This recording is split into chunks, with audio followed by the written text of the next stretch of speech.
Welcome to our channel. Today we how to configure DocuSign for e-signature workflows from no-code apps, detailed guide step by step clearly.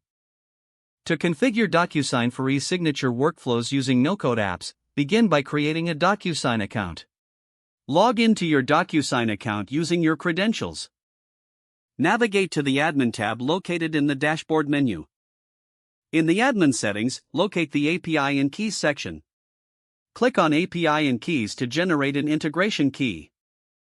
Name your integration key and set the appropriate permissions. Once created, note the integration key as you will need it later. Enable RSA key pair for additional security and generate your RSA key pair. Download the private key and keep it secure, as it's essential for API requests.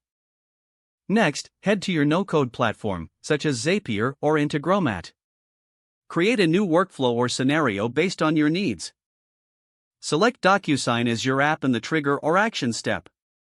Connect your DocuSign account by entering the integration key and private key when prompted. Choose the specific DocuSign action you wish to perform, like sending an envelope or requesting signatures.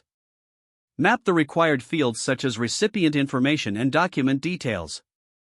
Test the connection to confirm that your DocuSign account is integrated properly. Once confirmed, finalize the workflow and save it. Run a test of your newly configured workflow to ensure that everything functions as expected. Monitor the results to verify successful e-signatures within DocuSign's dashboard. Adjust any settings as necessary based on the test results. Your e-signature workflow with DocuSign is now successfully configured and operational. If the page does not load, refresh the browser or try again in a private or incognito window. Make sure you are using the correct email address, then retype it carefully to avoid small typos. If your password is not accepted, use the reset option and create a new strong password you can remember. Check your spam folder for verification or security emails, then complete any requested confirmation steps. Enable two-factor authentication if available to improve account security and reduce unauthorized access risk.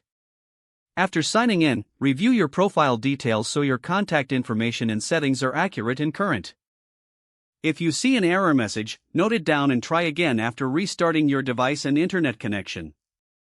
Don't forget to like this video and subscribe to our channel for more step-by-step tech guides.